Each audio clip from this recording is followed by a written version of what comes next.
बिस्मिल्लाहिर्रहमानिर्रहीम, अस्सलाम वालेकुम। आज की ये वीडियो एक अपील है। ये अपील अरबाब इख्तियार से भी है, आप सब लोगों से भी है कि आप इस अपील को ज़्यादा से ज़्यादा लोगों तक पहुँचाइए। शायद एक किसी ऐसे शख्स तक पहुँच सके जो कि एक बहन की मदद कर सके। वो बहन जिसे हमने जैकबाबाद से 6 मार्च 2020 को बाज़ियाब करवाया था। मुझे वो दिन अच्छी तरह से याद है। टीम सरेआम यहाँ से तकरीबन 8 घंटे की मुसाफत तय करके जैकबाबाद पहुँची थी।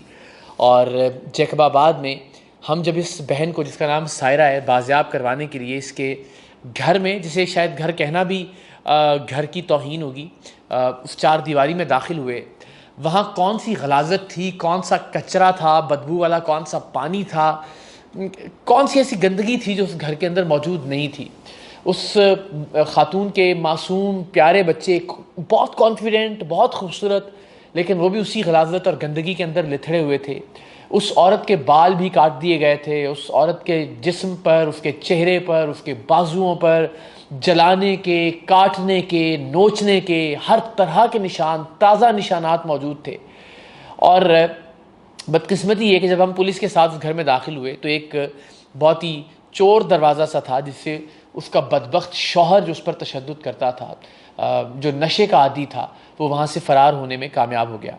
तो जो तस्वीर आपने शुरू में देखी इस वीडियो के टाइटल में, उस वक्त जब हमने सायरा को बाज़ियाब करवाया था, और फिर बाद में अल्हम्दुलिल्लाह अल्लाह ताला ने टीम सरेआम को वसीला और ज़रिया बनाया उसकी ज़िंदगी तब्दील होने का, तो वो फ़र्क ज़रा देखिएगा एक बार फिर, कि जब हमने बाज़ियाब करवाया तब उसकी हालत क्या थी, और फिर उसके बाद अल्हम्दुलिल्लाह वो अपने पैरों पर खड़ी हुई। उसने नौकरी करना शुरू की ह्यूमन राइट्स के एक दफ़्तर में, इंसानी हुकूक़ के एक ऑफ़िस में, और फिर अल्हम्दुलिल्लाह उसकी ज़िंदगी वापस ट्रैक पर आ गई।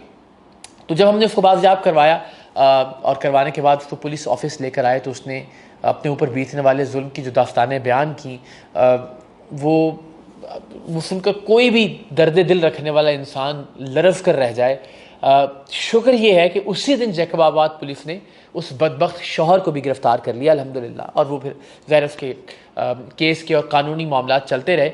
लेकिन ये ख़ातून जो कि बदतरीन हालत में थी, अल्हम्दुलिल्लाह बेहतरीन हालत में वापस आई। अपने बच्चों के सर पर उसने मेहनत की, अपने अपने बच्चों का सहारा बनी।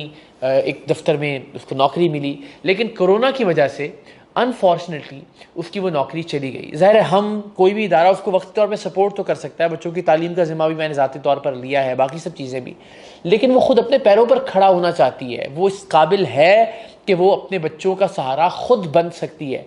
तो ये दो तस्वीर मुख्तलिफ अगर आप देखिए, एक तस्वीर जिसमें जब वो तशद्दुद ज़दा हालत में हमने उसको बाज़ियाब करवाया था, एक तस्वीर वो जब वो नौकरी पर आ गई थी और अपने बच्चों का सहारा ख़ुद बन गई थी। तो दोनों में उसका एतमाद आप देख सकते हैं कि किस तरह से वापस बहाल हुआ, किस तरह से वो वापस ज़िंदगी की जानिब लौटी।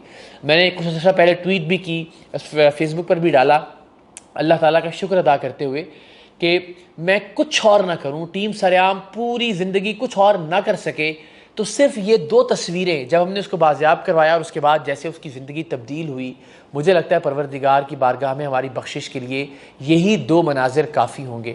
आप लोगों की दुआओं के सदक़े अल्लाह ताला ने मुंतखब किया, अल्लाह ताला ने चूज़ किया हमें इस काम के लिए। कोई औकात नहीं है, कोई हैसियत नहीं है, लेकिन सिर्फ यही वाला मामला नहीं है। न्यू कराची में भी अस्मा नाम की हमारी एक बहन थी, उसको भी हमने बाज़ियाब करवाया और उस पर भी तशद्दुद की हालत थी, किसी से बयान नहीं किया जा सकता। उसके ज़ख़म जलाया गया था और जलाने के फ़ौरन बाद उन पर पट्टियाँ कर दी गई थी, और जब वो पट्टियाँ उतारी जाती थीं तो पूरी जिल्द उसके साथ, खून के साथ वापस आती थी। वो हालत तो यहाँ तक थी कि मैंने ज़िंदगी में पहली बार, हमने ये जो भवें हैं ये तो हमने देखा कि लोग बदबख्त मूड देते हैं, बाल भी काट देते हैं, लेकिन उसकी पलकें तक काट दी थी उसके बदबख्त शौहर ने। और जो जुल्म किया था उस पर, उसको जंजीरों से बांध कर पट खा जाता था, कभी दीवारों के साथ, कभी फ़र्श के साथ, उसको भी बाज़ियाब करवाया। और फिर बाद में वो सारिम बनी ट्रस्ट के दफ्तर में रिसेप्शनिस्ट के तौर पे बाकायदा तनख्वाह पाकर काम करती रही। इसके अलावा भी अल्हम्दुलिल्लाह हमने लियारी से, जिन दिनों लियारी में सरों के साथ, लाशों के साथ फ़ुटबॉल खेला जाता था, उन दिनों में वहाँ के एक कंपाउंड से एक लड़की को बाजियाब करवाया जिसे 22 साल पहले अगवा किया गया था, और फिर उसे रहीम यार ख़ान में अपनी वालिदा से मिलवाया। उसकी ज़िंदगी भी परवरदिगार की मेहरबानी से अल्हम्दुलिल्लाह अल्हम्दुलिल्लाह टीम सरेआम वसीला और ज़रिया बनी, तब्दील हुई। और बहुत सारी मासूम बच्चियाँ जो घरेलू मुलाजमा थीं, जिनको हमने बाजियाब करवाया, जिनके चेहरे जलाए गए थे या अपनी सौतेली माँ के तशद्दुद का शिकार हो रही थीं, जिनके जिस्मों को काटा गया था छुरियों से, जिनके चेहरों को जलाया गया था। मतलब वहशत और बर्बरियत की वो मिसालें कि जो बयान के काबिल नहीं है, जो मंजर आप देख नहीं सकते। बहुत सारे ऐसे मनाजिर जो हम ऑन एयर नहीं कर पाते, लेकिन अल्हम्दुलिल्लाह उनकी ज़िंदगियाँ तब्दील हुई परवरदिगार दो आलम की मेहरबानी से।